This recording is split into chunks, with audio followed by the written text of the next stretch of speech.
기도하고 시작하시겠습니다. 살아계신 하나님 감사합니다.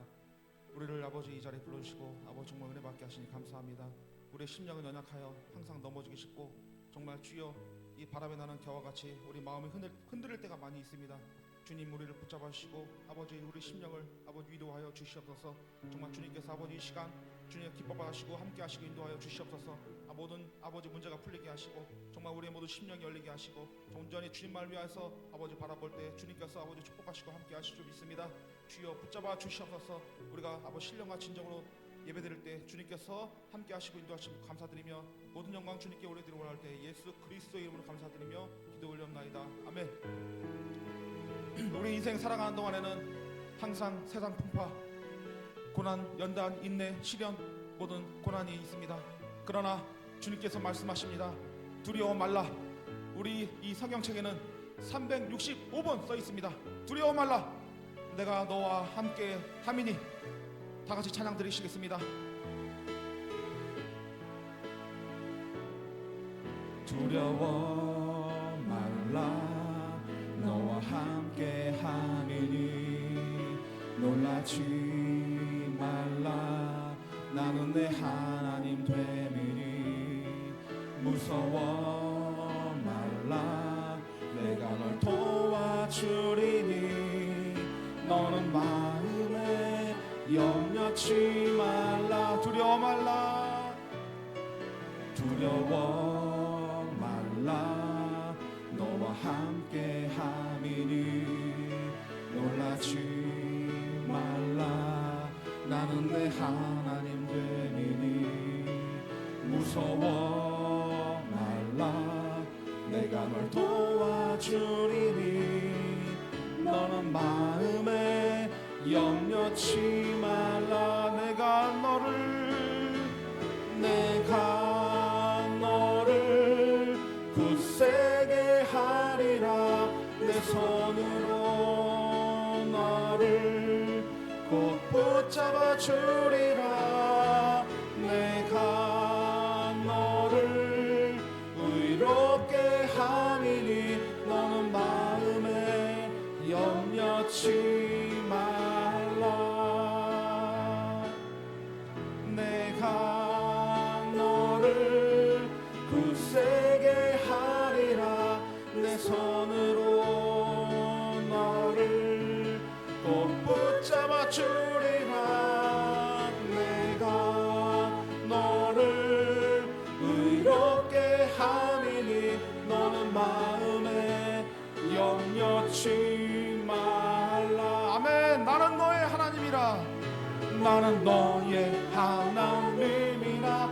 하늘을 지은 창조주라. 땅에서 산을 베푸는 자. 나는 여호와니라. 나의 의로 부름 받은 자. 나의 찬송을 부르는 자. 너는 두려워 말라. 두려워 말라. 내가 너를 굳세게 하리라. 내 손으로 너를 꼭 붙잡아 주리라. 내가 너를 의롭게 함이니. 너는 마음에 염려치 말라. 물 가운데 지날 때에도 짓멀지 않으며. 불 가운데 행할 때에도 불 가운데 행할 때에도 너를 상치 못하게 하시리. 아멘이십니까? 너를 지명하여 부르신 하나님 그 사랑. 너를 구속하여 살리신 하나님 내게 말씀하시네. 두려워 말라. 두려워 말라.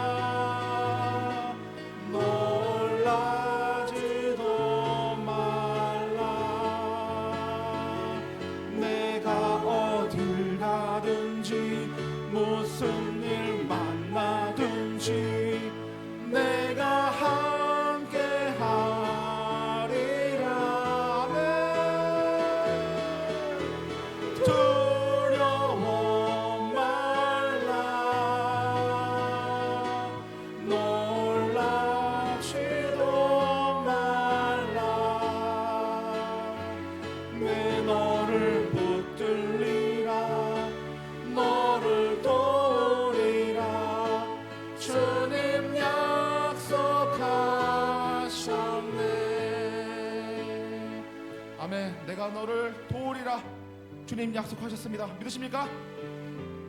우리가 기쁨으로 찬양할 때, 우리가 기도원이나 어느 예배당에 부흥회를 가면 이런 조용하고 잔잔한 찬양보다는 신나게 찬양할 때 마음이 열리고 모든 이런 회복이 있는 줄 믿습니다. 우리가 박수치면서 우리가 주님께 영광 들을 때 주님 기뻐 받아주실 줄 믿습니다. 신나게 찬양 한번 해보겠습니다. 예수님 찬양, 예수님 찬양, 예수님 찬양, 예수님 찬양 합시다. 할렐루야. 예수님 찬양, 예수님 찬양, 예수님 찬양 합시다. 할렐루야, 할렐루야, 할렐루야. 예수님 찬양 합시다. 할렐루야, 할렐루야, 할렐루야.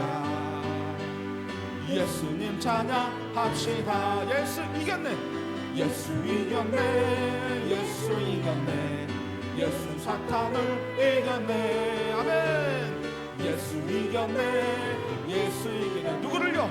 예수 사탄을 이겼네. 할렐루야, 할렐루야, 할렐루야. 예수 사탄을 이겼네. 할렐루야, 할렐루야, 할렐루야, 할렐루야. 예수 사탄을 이겼네. 예수님 권세, 예수님 권세, 예수님 권세, 예수님 권세, 내 권세. 아멘. 예수님 권세, 예수님 권세, 예수님 권세, 내 권세. 아멘. 할렐루야, 할렐루야, 할렐루야. 누구요? 예수님 권세, 내 권세. 할렐루야, 할렐루야, 할렐루야. 누구의 권세입니까? 예수님 권세, 내 권세. 주의 이름을, 주의 이름을 부르는 자는 구원을 얻으리로다. 주의 이름을 부르는 자는 구원을 얻으리로다. 오주 예수, 주 예수. 아멘. 오 주 예수, 구원을 얻으리로다. 주님 예수 이름밖에 없습니다. 오 주 예수, 오 주 예수, 구원을 얻으리로다. 아멘. 예수 이름으로, 예수 이름으로 나갈 때 승리만 있을 줄 믿습니다. 예수 이름으로, 예수 이름으로, 예수 이름으로 승리를 얻었네. 예수 이름으로, 예수 이름으로 승리를 얻었네. 할렐루야. 예수 이름으로 나아갈 때 우리 앞에 누가 서리요. 예수 이름으로 나아갈 때 승리를 얻었네. 아멘. 예수님을 따라, 예수님을 따라 어디든 가리라. 예수님을 따라, 예수님을 따라 언제고 살리라. 할렐루야. 예수님을 따라 나아갈 때 밝은 태양빛이 비치고, 예수님을 따라 나아갈 때 밝은 내일인데. 예수 이름으로, 예수 이름으로 마귀는 쫓긴다. 떠나라. 예수 이름으로, 예수 이름으로 마귀는 쫓긴다. 할렐루야. 예수 이름으로 나아갈 때 누가 나를 괴롭히리요. 예수 이름으로 나아갈 때 악마는 쫓긴다. 우리에게 이 기쁨을 주신 주님 찬양하겠습니다. 오 이 기쁨, 주님 주신 것. 오 이 기쁨, 주님 주신 것. 오 이 기쁨, 주신 것, 오 이 기쁨, 주님 주신 것, 주께 영광 할렐루야. 주만 찬양해. 앞뒤 동산에 꽃은 피었고 내 마음속에 웃음꽃 피었네. 오 이 기쁨, 주님 주신 것, 주께 영광 할렐루야. 주만 찬양해. 높은 하늘에 좋은 달새 우짖고 내 마음속에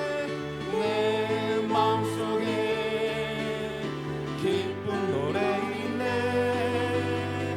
오 이 기쁨, 주님 주신 것, 주께 영광 할렐루야. 주만 찬양해. 오 친구여 즐겁게 노래해. 오 친구여 즐겁게 노래해. 오 이 기쁨, 주님 주신 것, 주께 영광 할렐루야. 주만 찬양해. 오 이 기쁨, 주님 주신 것, 오 이 기쁨, 주님 주신 것, 오 이 기쁨, 주님 주신 것, 주께 영광 할렐루야. 주만 찬양해. 아멘. 감사합니다. 주님께 이 기쁨 주심을 감사하며 영광의 박수 올려드리시겠습니다. 우리가 인생 살아가면서 참 힘든 일이 많이 있습니다. 우리 뜻대로 안 되고 우리가 계획한 대로 안 되고 주님께서 주시는 이 길이 맞나 싶을 때도 있습니다. 그러나 주님께서는 항상 그 고난과 연단과 인내와 시련을 겪고 난 뒤에 주님이 주시는 축복이 있습니다. 우리가 그걸 모르고 주님께 원망 불평하고 투정할 때가 있습니다. 그러나 주님께서는 우리 마음을 받아주시고 항상 위로하고 계실 줄 믿습니다. 그럼에도 불구하고 찬양하겠습니다. 가사를 생각하시면서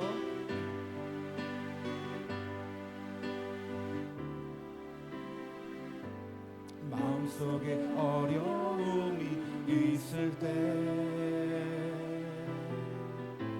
마음속에 어려움이 있을 때,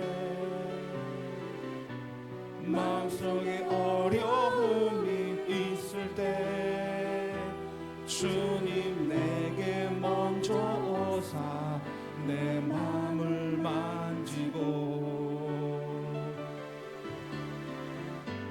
주님 앞에 나올 수 없을 때, 주님 앞에 나올 수 없을 때, 주님 앞에 나올 수 없을 때, 주님 앞에 나올 수 없을 때, 주님 날 먼저 안으시네. 그럼에도 불구하고 날 사랑하시는 내 하나님의 사랑은 나의 모든 걸 덮고, 그럼에도 불구하고 날 안아주시는 내 하나님을 부를 때 아버지라 부르. 한 번 더 찬양하겠습니다. 마음속에 어려움이 있을 때, 마음속에 어려움이 있을 때, 마음속에 어려움이 있을 때, 마음속에 어려움이 있을 때, 주님 내게 먼저 오사 내 마음을 만지고. 아멘. 나올 수 없을 때, 주님 앞에 나올 수 없을 때, 주님 앞에 나올 수 없을 때, 주님 앞에 나올 수 없을 때, 주님 날 먼저 안으시네. 그럼에도 불구하고 날 사랑하시는 내 하나님의 사랑은 나의 모든 걸 덮고, 그럼에도 불구하고 날 안아주시는 내 하나님을 부를 때, 아버지 그럼에도 불구하고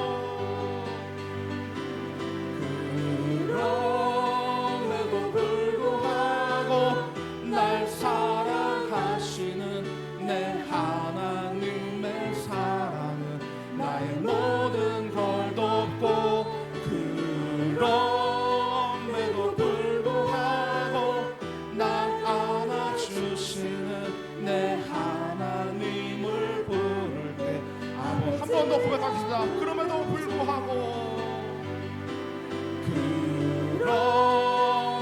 불구하고 날 사랑하시는 내 하나님의 사랑은 나의 모든 걸 덮고, 그럼에도 불구하고 날 안아주시는 내 하나님을 부를 때 아버지라 부르죠. 그럼에도 불구하고 항상 우리 주님은 우리를 위로하시고 항상 힘주시고 계셨습니다. 그러나 우리가 투정 부리고 우리가 우리 뜻대로 안 돼서 항상 원망 부리고 아버지 투정 부리고 항상 때를 뜰 때가 있습니다. 우리가 예수를 믿는 것이 우리가 복받기 위해서, 잘 살기 위해서, 건강하기 위해서, 그것 우리가 잘못된 신앙으로 가고 있는 것입니다. 우리가 인내와 고난과 그 수고를 겪어도 주님께서 항상 함께 하시고 인도하심을 믿고 나아간다면 주님께서 항상 힘주시고 능력 주시고 이끌어 주실 줄 믿습니다. 우리는 예수의 이름으로 항상 의지하고 나가야 됩니다. 우리가 예수를 믿는 것이 그 기본적인 그 신앙의 바탕이 되는 것입니다. 예수의 이름으로 일어서십시오. 예수의 이름으로 승리합시다.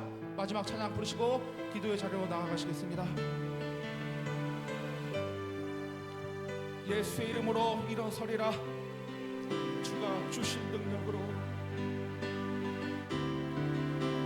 예수의 이름으로 나는 일어서리라. 주가 주신 능력으로 나는 이 원수가 날 향해 와도, 원수가 날 향해 와도 쓰러지지 않으리. 주가 주신 능력으로, 주가 주신 능력으로, 주가 주신 능력으로 일어서리. 한 번 더 찬양하고 예수의 이름으로 나는 일어서리라. 주가 주신 능력으로 나는 일어서십시오. 힘을 내십시오. 원수가 날 향해 와도 쓰러지, 주가 주신 능력으로, 주가 주신 능력으로, 주가 주신 능력, 주가 주신 능력으로, 주신 능력으로 일어서리. 다 같이 주가 주신 능력으로 믿으며 기도하시겠습니다. 주여, 살아계신 살아계신 하나님 아버지여, 우리가 우리 힘으로는 이길 수 있는 것이 아무것도 없습니다. 우리가 항상 연약하여 아버지 하며 정말 주여 우리 마음이 항상 힘들고 외롭고 아버지 정말 우리가 아버지 살아가는 동안에 예수 이름의 능력이 없으면 아버지 우리가 넘어질 수 있습니다. 그러나 항상 우리를 위로하시고 함께하신 주님만을 믿어 나가게 하시고 정말 주여 아버지 힘입어 아버지 정말 예수의 힘으로 나가게 하여 주시옵소서. 예수를 믿음으로 모든 것이 끝났다. 예수를 만남으로 모든 것이 끝났다. 우리의 고백이 되게 하시고 아버지 하나님 정말 주님 앞에만 아버지 겸손히 나가게 하시옵소서. 감사합니다. 오늘 이 밤에도 정말 예수 이름으로 다시 한번 일어서기를 원합니다. 실족하에 넘어졌습니까? 문제가 있습니까? 고난이 있습니까? 어려움이 있습니까? 바로 지금 우리는 다시 한번 일어서야 될 때인 줄로 믿습니다. 믿음으로 일어서게 하옵소서. 믿음으로 다시 한번 심기일전하고 주님이 주시는 도움과 능력으로 다시 한번 모든 어려움을 딛고 일어서는 우리가 되게 하여 주옵소서. 오늘 이 밤에 하나님의 도우심을 구합니다. 하나님의 은혜를 구합니다. 하나님 역사하여 주옵소서. 은총을 베풀어 주옵소서. 주여 임하시고 성령으로 함께하여 주시옵소서. 하나님 아버지 주여 하나님 도와주시옵소서. 하나님 이끌어 주시옵소서. 하나님 다시 한번 일으켜 세워 주시옵소서. 다시 한번 주가 주신 능력으로 일어서 주의 주신 사명 감당하게 하옵소서. 이 땅을 승리하며 살게 없소서. 오 할렐루야. 하나님 감사합니다. 하나님 오늘 이 밤에도 우리를 만나주시고 은혜 위에 은혜를 부으시고 성령으로 함께하여 주시옵소서. 감사하며 예수님의 이름으로 기도합니다. 아멘. 사도신경으로 우리 신앙을 주께 고백드립니다. 전능하사 천지를 만드신 하나님 아버지를 내가 믿사오며 그 외아들 우리 주 예수 그리스도를 믿사오니 이는 성령으로 잉태하사 동정녀 마리아에게 나시고 본디오 빌라도에게 고난을 받으사 십자가에 못 박혀 죽으시고 장사한 지 사흘 만에 죽은 자 가운데서 다시 살아나시며 하늘에 오르사 전능하신 하나님 우편에 앉아 계시다가 저리로서 산 자와 죽은 자를 심판하러 오시리라. 성령을 믿사오며 거룩한 교회와 성도가 서로 교통하는 것과 죄를 사하여 주시는 것과 몸이 다시 사는 것과 영원히 사는 것을 믿사옵나이다. 아멘. 우리 행복이라는 찬양 한 장만 더 드리고 말씀 나누시겠습니다.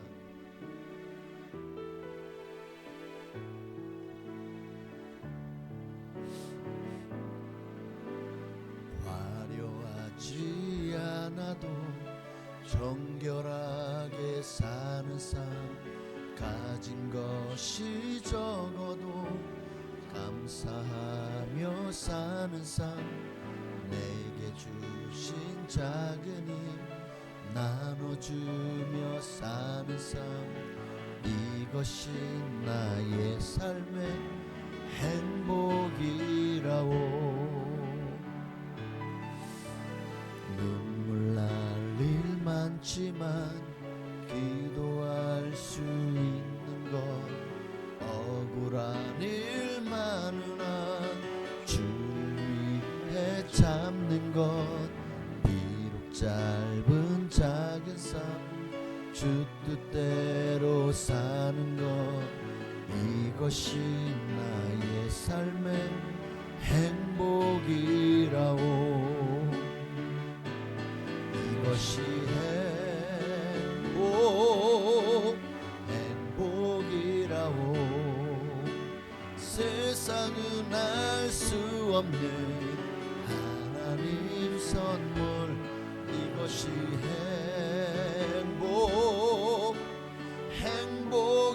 행복이라오. 하나님의 자녀로 살아가는 것, 이것이 행복이라오. 우리 한 번만 더 드릴까요? 화려하지 않아도 정결하게 사는 삶, 가진 것이 적어도 감사하며 사는 삶 내게 주신 작은 힘 나눠주며 사는 삶 이것이 나의 삶의 행복이라오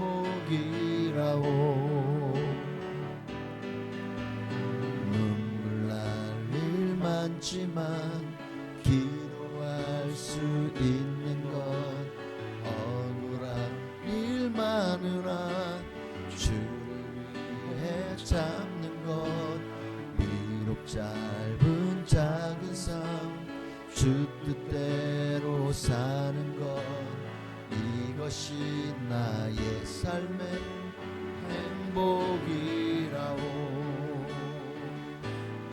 이것이 행복이라오 세상은 알 수 없는 하나님 선물 이것이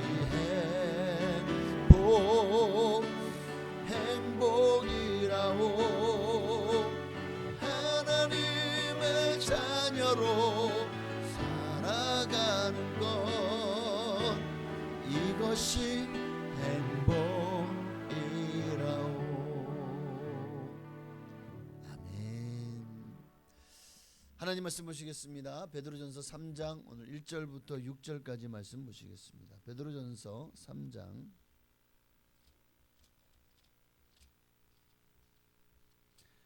베드로전서 3장 1절부터 6절까지 말씀 보시겠습니다. 제가 한 절, 여러분이 한 절 우리 교독하실까요? 제가 먼저 1절을 읽습니다. 아내들아 이와 같이 자기 남편에게 순종하라. 이는 혹 말씀을 순종하지 않는 자라도 말로 말미암지 않고 그 아내의 행실로 말미암아 구원을 받게 하려 함이니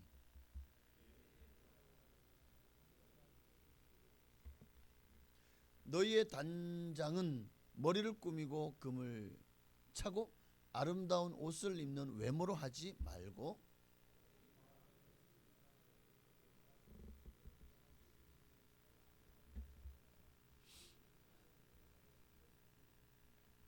전에 하나님께 소망을 두었던 거룩한 부녀들도 이와 같이 자기 남편에게 순종함으로 자기를 단장하였나니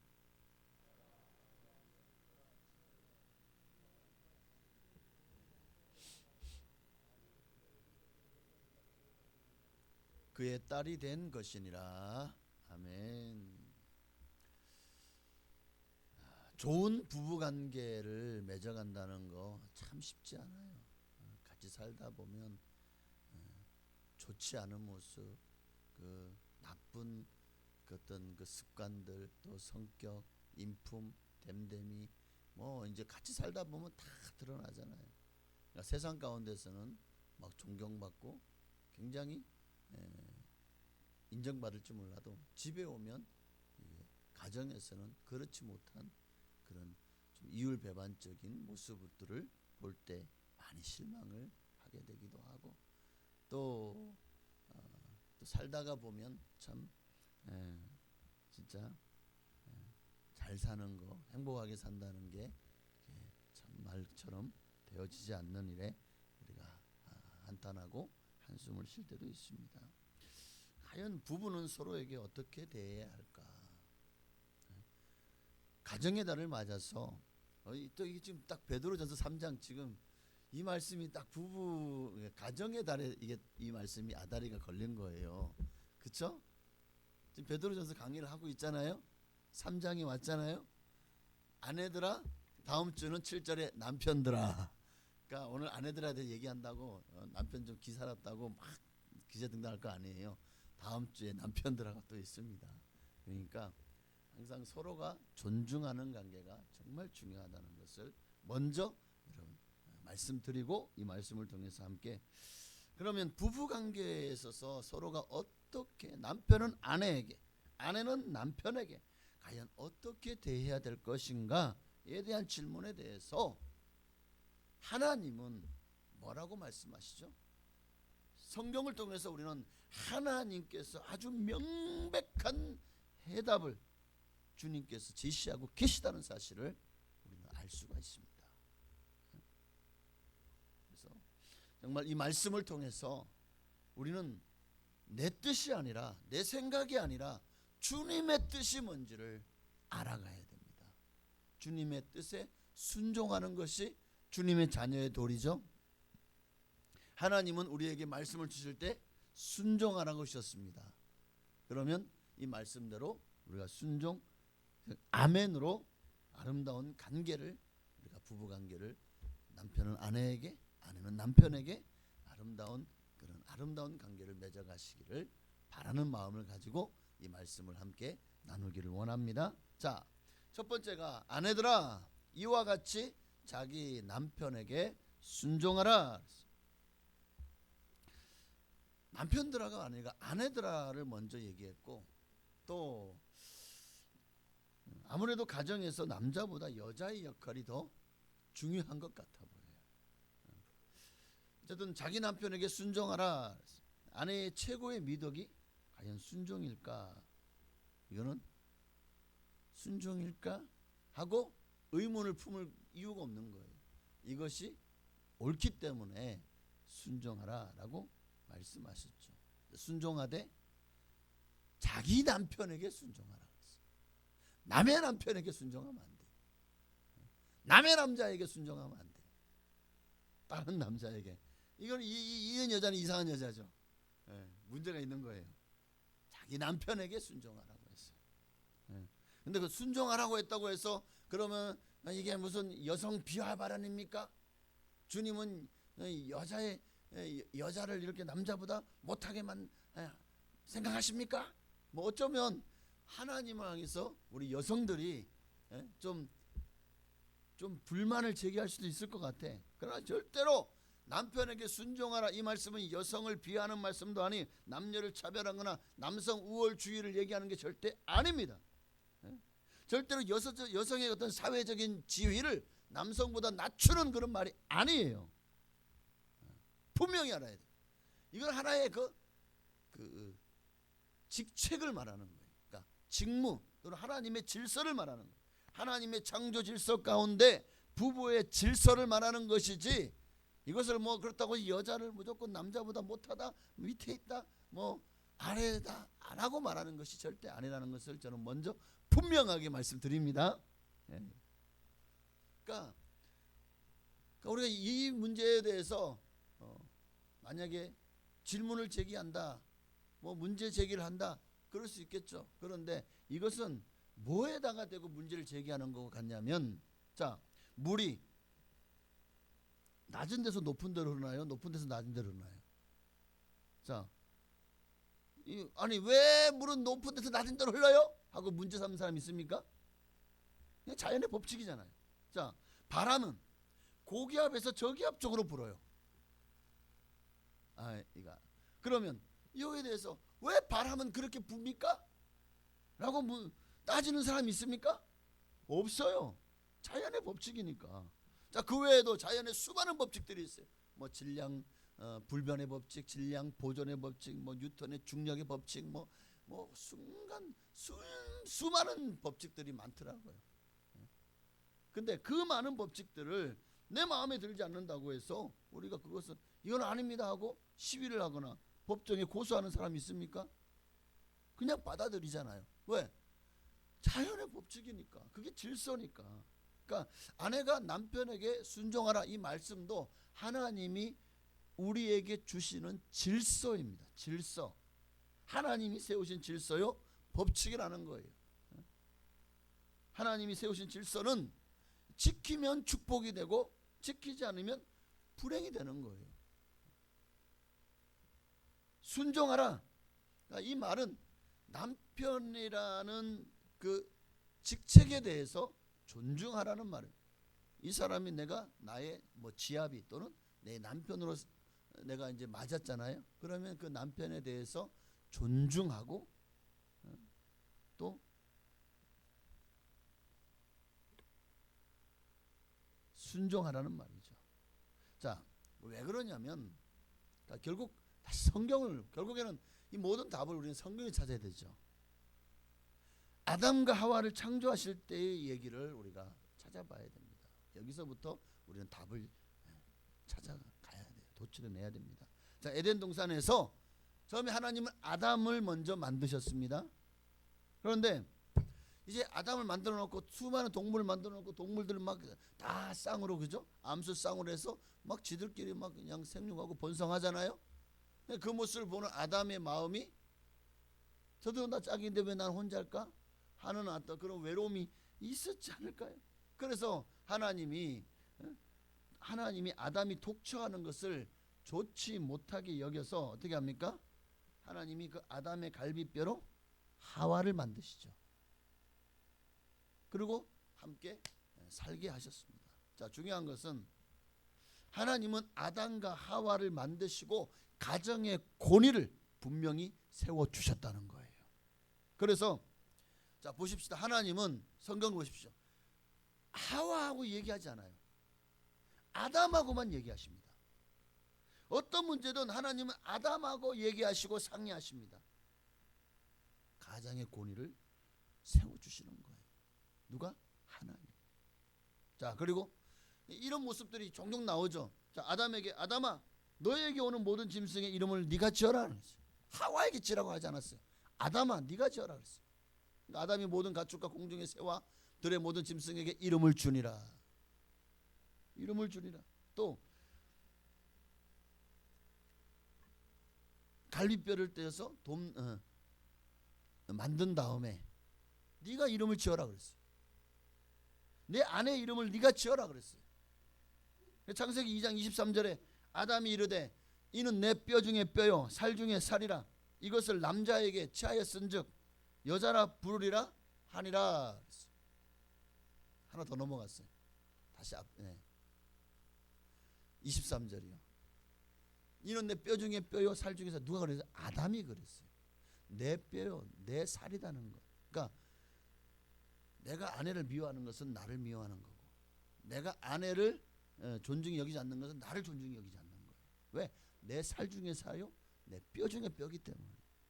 그러니까 내가 아내를 구박하고 내가 아내를 아주 뭐 나쁘게 표현을 한다면 그럼 결국 나에 대해서 나를 그렇게 구박하고 나를 나쁘게 표현하는 거가 같은 것입니다. 왜? 내 뼈 중에 뼈요 살 중에 살이기 때문에. 이것을 남자에게서 취하였은즉 여자라 부르리라. 누가? 아담이 이르되. 아담이 이르되. 자기의 갈비뼈로 만든 이를 뭐라고 불렀다고요? 여자라 불렀습니다. 그래서 아담은 남자, 하와는 여자라고 불러서 그게 지금까지 우리가 남자, 여자로 부르는 거예요. 네, 아시겠죠?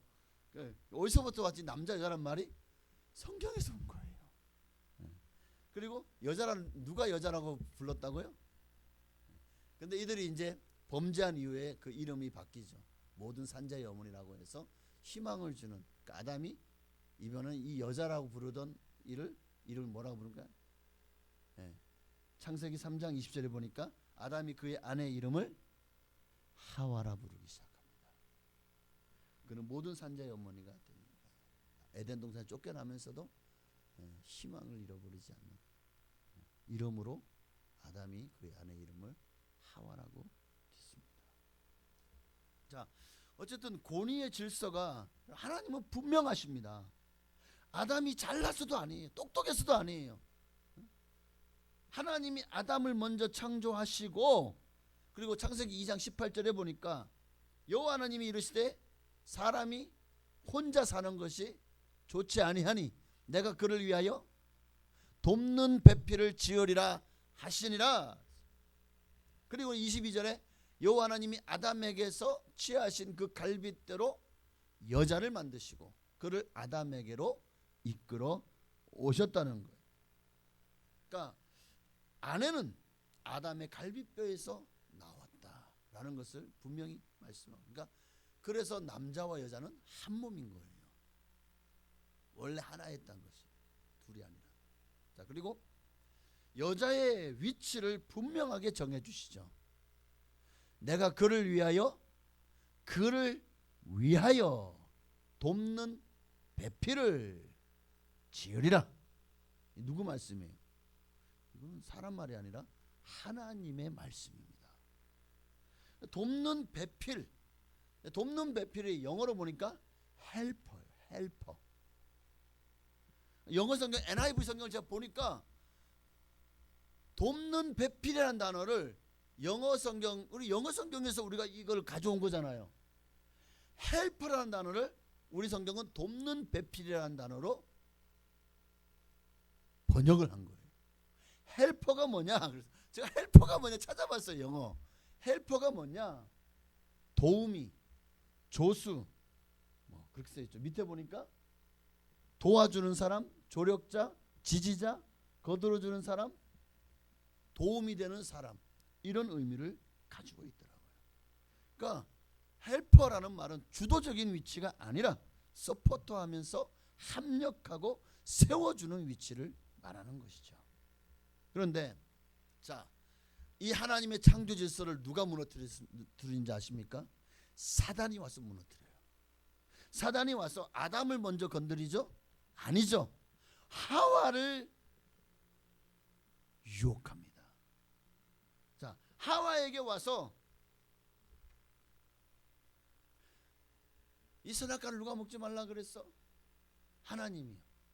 먹는 날에는 정령 죽으리라 했어요. 야, 그런 네 눈이 밝아져가지고 쭉 얘기하지만 사실은 이걸 보면 사단이가 그러니까 사단이가 하나님의 권위에 도전하는 것처럼 보이죠. 그러나 사실은 하나님의 권위에 도전한 것이 아니라 남편의 권위에 도전하도록 한 것이라는 것을 알아야 됩니다. 이를 통해 사단은 하나님이 세우신 질서의 권위에 도전하고 깨트리려 했고, 그리고 마침내 하와가 선악과를 먹음으로 또 그 남편에게 주어 먹게 함으로 결국 하나님의 권위까지도 깨트리고 성공하죠. 그러니까 보십시오. 이게 무슨 말이냐면 사단이 선악과를 바라보는 하와에게 와서 뭐라고 속삭였을까요? 야, 너도 인간이잖냐. 너도 아담하고 뭐가 다르냐. 근데 왜 하나님은 아담하고만 얘기하지? 너도 잘났잖냐. 너 이쁘잖아. 야, 네가 모자란 게 뭐가 있어? 비록 네가 남자 여자라는 성의 차이만 있을 뿐이지 언제까지 남편의 지배를 받고 순종하며 살아야 될 이유가 너한테 어디 있어? 너도 얼마든지 아담처럼 너의 권리를 주장하고 또 이 선악과를 먹으면 너도 하나님처럼 높아질 수 있어. 그러니까 너도 남자와 똑같아질 수 있어. 너는 돕는 배필이 아니라 너도 아담처럼 하나님의 창조 사역에 동참할 수 있어. 이런 말이죠. 자, 남자가 여자에게, 하나님이 남자에게, 즉 아담에게 모든 동물의 이름을 네가 지어봐라. 이거는 하나님께서 하나님의 창조 질서에 아담을 동참하게 하신 겁니다. 그런데 왜 그걸 아담만 해야 돼? 너도 아담처럼 해. 왜 너는 그러고 있어? 너 왜 돕는 배필로만 있어? 너도 조력자가 말하고 너도 네가 가장이 돼, 이런 말이죠. 네가 주관자가 돼.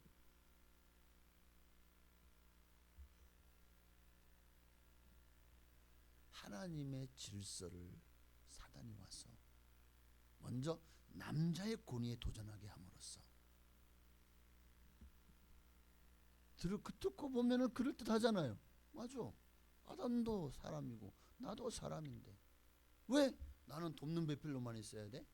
왜 나는 맨날 아담에게 사랑만 받고 그래야만 내 존재 가치가 있는 것처럼 돼? 어쩌면 이런 생각들이 사단으로부터 들어온 것이 아닐까요? 여기에 넘어진 거죠. 분명히 알 것은 여러분, 부부관계에 있어서 남편의 지위를 주신 분은 하나님이시라는 거예요. 남편이라는 지위는 하나님이 가정 속에서 임명하신 직책입니다. 여러분 생각해 보십시오. 회사에서 모든 업무나 인사권의 최종 결정을 누가 합니까? 회사에서 누가 해요? 회장이나 사장이 하죠. 그러면 사원들은 저는 싫은데 왜 업무를 나한테 그렇게 조정을 해줘요? 왜 인사권을 그렇게 행사해? 나는 싫어요. 나는 그쪽 부서로 안 갈 거예요. 나 일 안 할 거예요. 이럴 수 있나요? 하기 싫으면 뭐 중이 싫으 절이 싫으면 뭐 떠나야 된다는 말이지. 나 불만 있으면 결국 어떻게 사표를 던지고 떠날 수밖에 없는 거잖아요. 왜?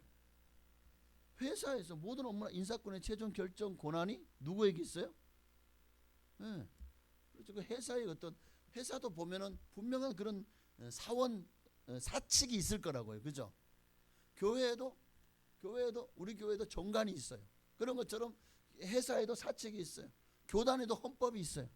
그리고 우리는 그 헌법을 존중해야 됩니다. 그 헌법을 따라야 돼요. 자, 우리가 지금 우리는 여러분이 음성군에 살고 진천군에 살죠. 진천 군민이고 음성 군민이잖아요. 또는 우리는 충북이라고 하는 도에 사니까 충북 도민이잖아요. 더 나아가서는 대한민국에 사니까 대한민국 국민이잖아요. 자, 그러면 진천에 살면 진천 군수나 또는 충청북도 도지사의 어떤 그런 지위나 결정권을 우리 인정하죠. 우리가 투표해서 세웠잖아요. 진천 군수도 음성 군수도 충북 도지사도 우리가 투표해서 세웠잖아요. 어쨌든 이건 뭔 말입니까? 그들에게 그 권위를 우리가 세워줬고 거기에 우리가 따르겠다는 그런 의미를 가지고 있잖아요. 그래서 모든 도정의 인사권과 모든 그 업무의 책임을 누가 집니까? 누가 도장을 찍어요? 네. 마찬가지로 가정에서의 남편의 통솔권과 결정권을 존중해 줘야 됩니다. 여러분 그렇다고 결코 아내가 이 말을 자꾸 아내가 남편보다 아래에 있다거나 열등하다는 것은 절대 아닙니다. 분명히 제가 못 박습니다. 이 세상에 남편보다 똑똑하고 또 현명한 아내들요 수두룩하게 많습니다. 그렇게 그럴 수도 있어요. 내가 남편보다 더 잘났는데, 내가 더 많이 배웠고, 내가 더 똑똑한데. 그 가장권을 인정 안 할 수도 있겠죠. 그러면. 그래서 남편과 아내가 결혼하고 나면 제일 먼저 무슨 싸움을 해요? 주도권 싸움을 한대요. 그거 왜 합니까? 어쩌면 그런 모습들 여러분 그럼 명심하십시오. 하나님은 남편에게 가장됨의 권위를 주셨습니다. 그리고 이것을 아내나 자녀들이 존중할 때 하나님이 그 가정을 축복하실 겁니다. 왜? 하나님의 질서 안에 있기 때문에. 하나님이 바라시는 것은 우리에게 현명한 결정, 똑똑한 결정을 바라는 게 아니에요. 하나님이 세우신 질서를 존중하는 순종의 결정을 주님은 원하십니다. 그러니까 자, 오늘 말씀은 믿는 아내들을 향한 말씀이죠. 먼저 믿는 아내들은 더욱 아내로서 남편을 존중해야 됩니다. 그렇게 함으로써 혹시 남편이 믿지 않아요? 믿지 아니하는 남편을 구원할 수 있기 때문에 그게 오늘 1절 말씀이죠. 이는 혹 말씀을 순종하지 않는 자라도 말로 말미암지 않고 그 아내의 행실로 말미암아 구원을 받게 하려 함이니. 특히 베드로 때에는, 그러니까 이 베드로서가 제일 당시에는요 정말 지금보다 훨씬 더 남자들이 하나님을 믿지 않는 자들이 더 많았겠죠. 교회가 여성들이 먼저 믿는 경우가 많았죠. 예수님도 예수님 따르는 이들의 보면은 남자들보다 여성들이 아마 더 많았을 겁니다. 지금도 마찬가지고 2000년이 지난 지금도 여전히 교회에서의 남성과 여성의 성 비율은 여성이 훨씬 많습니다. 그러니까 참 어떻게 보면 남자로 태어난 것은 조금 불쌍한 거예요. 네? 그런 생각 되지 않아요? 대부분 나라가 남성과 여성의 비율이 5대5 비슷하지 않습니까? 그런데 천국 가면은 여성으로 살던 사람들이 더 많아요. 이건 남성에게 불행한 거예요. 남성들이 좀 불쌍한 거예요. 우리가 좀 그런 마음 좀 가졌으면 좋겠어요. 이 땅에서 뭐 그냥 힘 좀 있고 막 그냥 했다고 해서 그럼 뭐해? 지옥 있는 사람들이 더 많은데, 그러니까 좀 남자가 불쌍하지 않습니까? 여성분들이요. 좀 남자를 좀 불쌍하게 여겨주십시오. 거의 7대3 비율이에요. 천국 가면 여성으로 살던 사람이 7, 남자로 살던 사람이 3. 그 정도 구원받아 온다니까요. 그러니까 참 실제로 교회 비율이 그렇거든요. 그러니까 그렇게 생각하면 이 말은 다른 말은 뭡니까? 여성 비율이 많다는 것은 그만큼 지금 여성들이 살고 있는 남편들이 믿지 않는 남자가 많다는 거죠. 그러니까 여러분이 남편이 예수 믿는 것, 그거 진짜 복 받은 거예요. 여러분 남편이 예수 잘 믿는 것, 그거 더 복 받은 거예요. 참 여러분 축복받은지 아시기 바랍니다. 믿지 않는 남편이 이제 그만큼 많다는 거잖아요. 여성 비율이 많다는 거는. 그러면 이제 우리 해야 될 뭘까? 남자들에게 그들도 구원받을 수 있도록, 어쨌든 하나님이 내게 짝지어 주신 짝인데 함께 손잡고 천국 가야 되지 않을까. 좀 미워도 다시 한번 좀 생각 좀 해주세요. 불쌍하잖아요. 어쨌든 2절에 보면 너희의 두려워하며 정결한 행실을 봄이라. 불신자 남편을 구원하는 일은 대단히 어려운 일입니다. 그러니까 자기는, 남자들이 그래요. 믿지 않는 남편, 자기들은 마음 내키는 대로 행하면서 믿는 아내가 조금만 잘못하잖아요. 그럼 뭐라고 합니까? 예수 믿는 사람이 그러느냐고 막 따지죠. 교회 다니면서 예수가 그런 것만 가르쳐주대? 하나님이 그렇게 하라고 했어? 막 이러면 왜 거기서 하나님 이름이 나와? 이래 할 말이 좀 힘든 게, 내가 뭔가 남편에게 잘못했기 때문에 이런 말이 나오는 게 아닐까요? 그래 어쩌겠습니까? 남편이 보는 것은 아내의 말이 아니고 아내의 행동이지 않을까요? 물론 말도 행동도. 그러니 자, 오늘 말씀해 보면 남편이 보는 아내의 행동은 두 가지네요. 첫째는 신앙의 경건이고, 둘째는 도덕적인 성결인 것 같아요. 첫째는 뭐라고요? 하나님을 두려워하는 신앙의 경건한 삶을 사는 것을 남편들에게 보여줘야 된다는 거죠. 하나님을 우습게 알면서 말로만 예수 믿으라고 해보십시오. 나는 말씀대로 안 살면서 온갖 그냥 거짓말도 잘하고 농담 나쁜 일도 하고 무슨 그렇게 행실이 바르지 못하면서 남편에게 예수 믿으라고 한다면 과연 그 남편이요? 아마 진짜 코웃음만 치겠죠. 정말 하나님을 두려워하고 공경하는 모습을 우리가 보일 때, 예배 생활을 제대로 할 때, 그를 통해서 남편들이 그 모습을, 믿지 않는 남편들이 그 모습을 보지 않겠습니까? 또는 믿음이 연약한 남편들이 그 모습을 보고, 야, 아내를 따라서 내가 교회 한번 나가야 되겠다, 봐야 되겠다. 이렇게 그런 마음이 들지 않을까 싶어요. 그러니까 불신 남편들은 겉으로는 뭐 교회를 나가지 말라고 하겠죠. 아닙니다. 왜 주일만은 교회 다니냐고, 나하고 같이 좀 여행도 가고 놀러도 가고 행사도 가고 시댁도 가고 막 하고 싶어 하겠죠. 근데 이게 보니까 주일만 되면은 그냥 교회 간다고 그냥 몸 단장 치장하고 나가는 거야. 그러면 그때마다 남편의 마음이 어떨까요? 조금은 불만이 있겠죠. 예.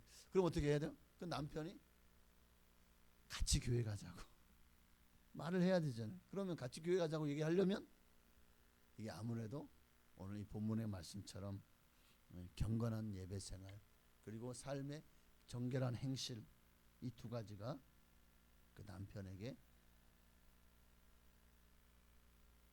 좋은 영향을 미치지 않을까요? 그렇지 않으면서 우리가 같이 예수 믿자고 같이 교회 가자고 한다면 어쩌면 속으로 아마 남편들은 비웃지 않을까 하는 생각이 듭니다. 그래서 영적으로는 경건한 생활을 해야 되고 도덕적으로는 깨끗하고 성결한 생활을 해야 됩니다. 탈선된 생활을 하면서 남편에게 예수 믿으라고 한다면 과연 씨알도 먹히지 않을까요? 참 그래서 남편을 감동시킬 만한, 당장은 그가 신앙을 거부할지라도 언젠가는 예수님을 믿을 때까지는 참 그래서 항상 남편을 존중하고 또 있는 힘을 다해서 잘 섬겨줘야 되지 않을까 싶습니다. 그럴 때 경건과 성결한 삶으로 결국 그것이야말로 우리가 아무리 좋은 화장품 가지고 단장을 하고 좋은 옷을 입고 깨끗하게 해도 그 어떤 것보다도 가장 아름다운 치장은 바로 예수 그리스도 안에서 경건과 성결로 치장하는 것이 아닐까 싶습니다. 그러니까 외면보다 내면적인 아름다움을 또 자신감을 여러분 가지시고 사셔야 됩니다. 지금 통계적으로 결혼한 부부의 약 3분의 1이 이혼을 한다고 하죠. 근데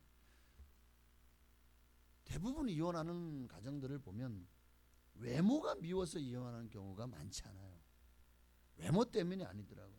대부분 성격 차이, 인품 또는 서로가 또 됨됨이, 그 외에도 여러 가지 가정적으로 또 시댁 때문에 또는 경제적인 문제 때문에 또 이런 것들도 마음에 들지 않아서 이혼한 경우도 있겠지만, 그러나 중요한 것은 거의 외모 때문에 이혼하는 경우는 많지 않다는 거예요.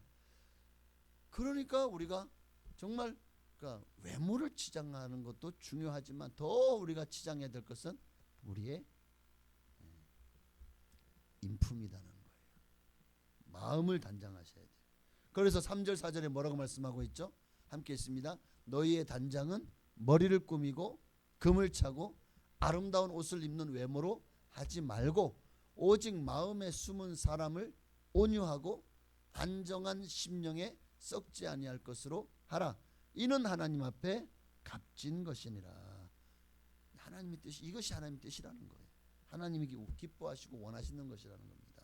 그러므로 아내된 분들에게 말씀드립니다. 여러분에게 주어진 책임은 하나님이 부여하신 남편의 지위를 존중하는 것입니다. 실제로 남편이 잘났냐 못났냐, 나한테 잘해주냐 못해주냐, 이거 잘잘못 따지기 시작하면은요, 그러면 나한테 잘못해주면 남편을 존중하지 않고 나한테 잘해주면 존중하고, 성경에 어디에 그렇게 하라는 말씀이 있습니까? 아니죠.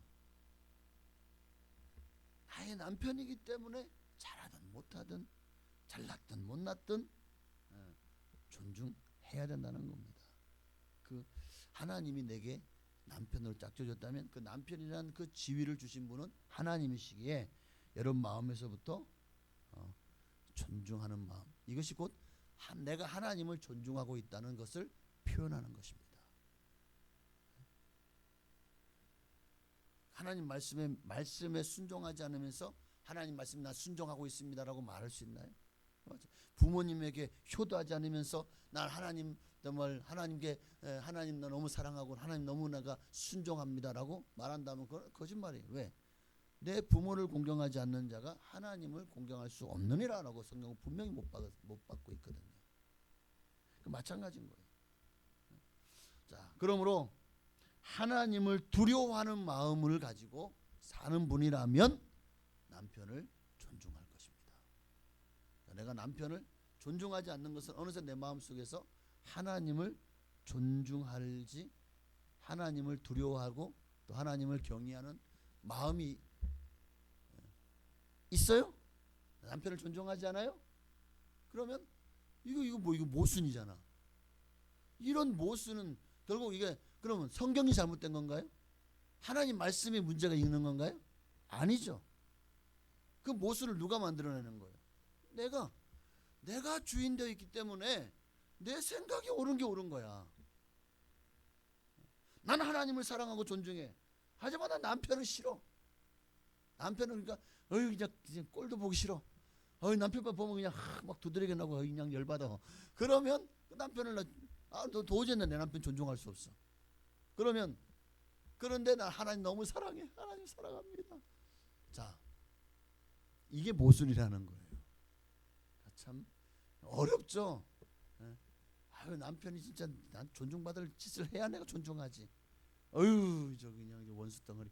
이럴 수 있죠. 여러분의 아내는, 여러분의 남편은 어떻습니까? 그런데 그럼에도 불구하고 주님은 우리에게 가장 기본을 말씀해 주고 있습니다. 기본은 존중하는 것입니다. 존중하는 거죠. 그것이 내가 살고 가정이 살고 그리고 교회가 사는 길이에요. 그것이 내가 하나님 나라의 상급을 쌓는 일이고 주님 앞에 구원받는 길을 활짝 여는 길입니다. 그러므로 말씀 마칩니다. 하나님을 두려워하는 마음으로 남편에게 존중하고 순종합시다. 깨끗한 생활을 통해서도 순종하시기를 바랍니다. 그러면 하나님이 반드시 복을 주시고 여러분의 기도에 응답하시고 사람이 변화시킬 수 없어요. 사람은요 오죽하면 주님도 십자가에 못 박혀 죽었겠습니까? 얼마나 사람이 말을 안 들어먹으면, 얼마나 불순종하면 주님도 변화시키지 못해서 자기를 죽이지 않습니까? 죽으라고 안 죽으니 내가 죽을 수밖에 없어요. 이게 사람은 진짜 안 변합니다. 내가 말 몇 마디 한다고 해서 남편이 변합니까? 여러분 변해요? 내가 말 몇 마디 하면은 남편이 알아서 잘해줍니까? 남편이 아주 그냥 내가 원하는 남편상으로 뿅 하고 바뀌어 버립니까? 아니잖아요. 참. 말 몇 마디로 바뀔 것 같으면 여러분 진짜 인생 정말 행복할 겁니다. 그런데 안 변해요. 안 바뀌어요. 그럼 어떻게 해요? 하나님이 해줘야 돼요. 사람이 바꿀 수 없어요. 그러니까 기도해야 돼. 하나님, 내 남편이 그냥 술고래입니까? 하나님 변화시켜 주옵소서. 내 남편이 밖으로 내둡니까? 하나님 변화시켜 주시옵소서. 우리는 끊임없이 내 남편이 나를 너무 별로 안 사랑하는 것 같아요. 그것마저도 하나님이 변화시켜 주셔야 돼요. 그런데 하나님이 변화시켜 주시옵소서 하면 나는 역행하에 살아요? 그러면 하나님이 변화시켜 줘도 소용없는 거예요. 그러니까 내가 하나님 마음에 들어야 되고, 그럼 하나님 마음에 들면 오늘 말씀에 순종하는 것이죠. 말씀에 남편을 존중하고 남편의 가정의 권위를 인정하고 또 내게 주어진 돕는 배필로서의 역할을 최선을 다하십시오.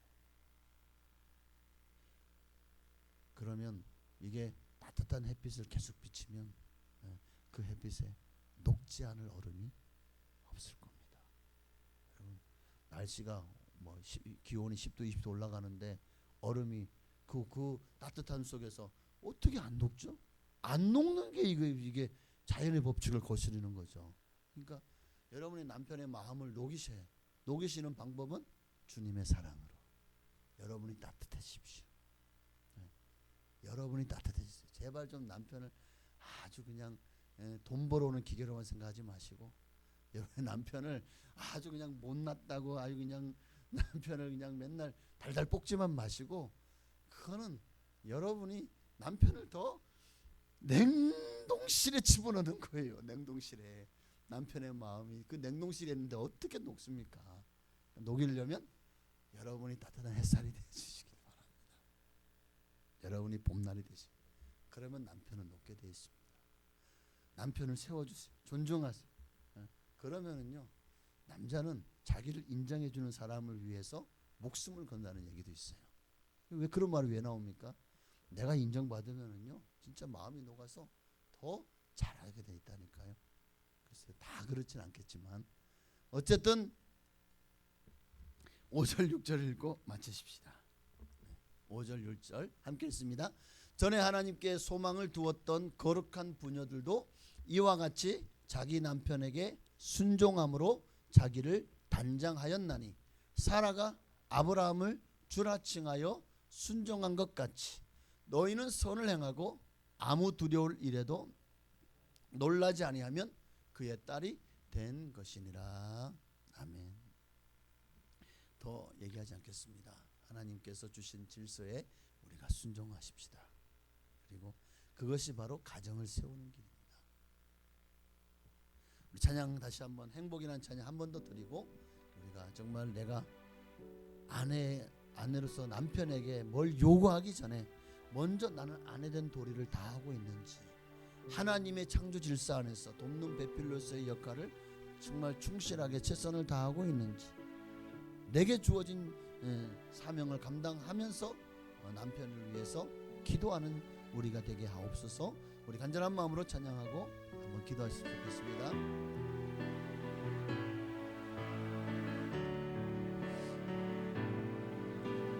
화려하지 않아도 정결하게 사는 삶, 가진 것이 적어도 감사하며 사는 삶, 내게 주신 작은 힘 나눠주며 사는 삶, 이것이 나의 삶의 행복이라고.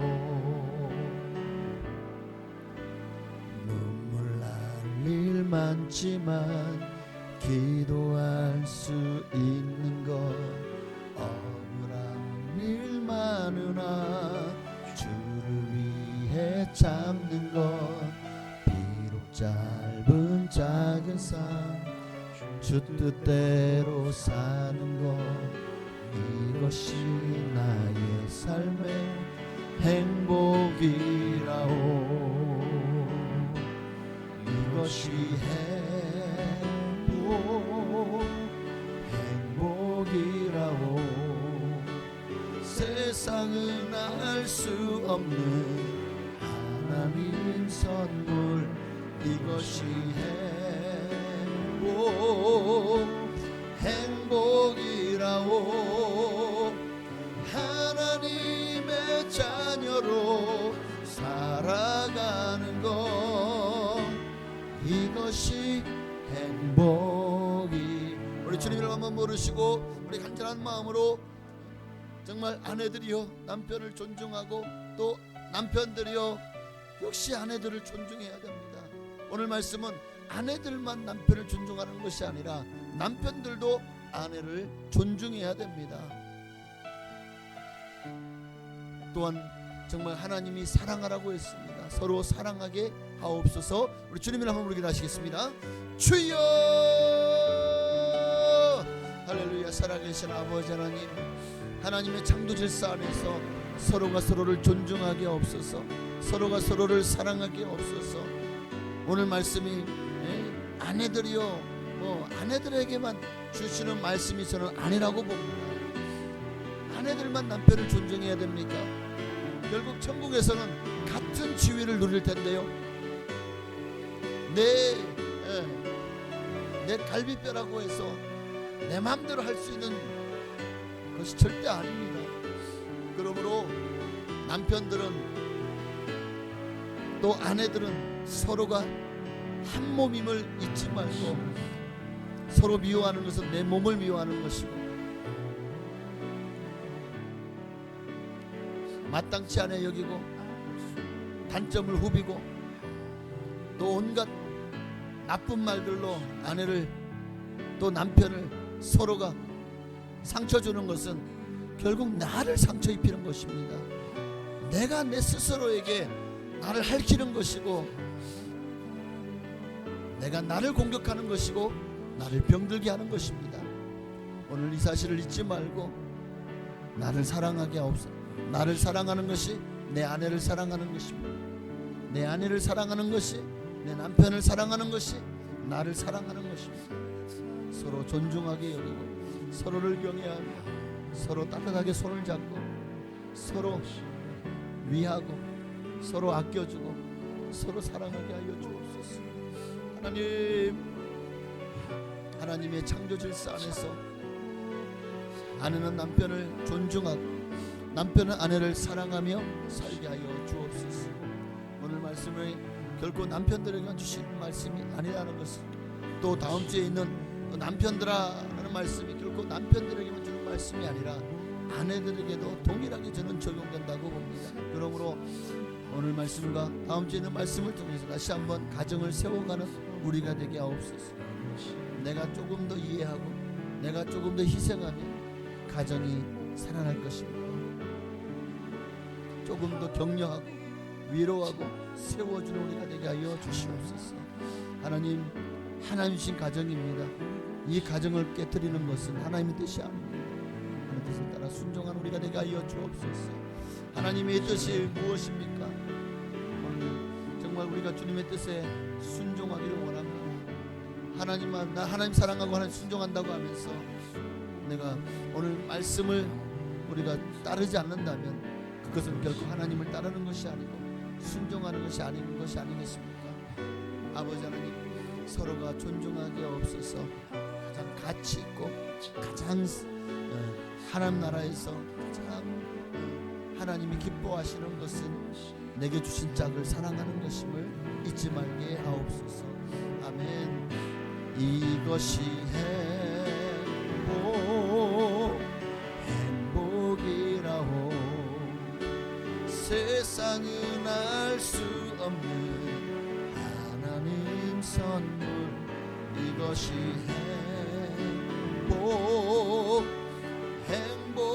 행복이라오.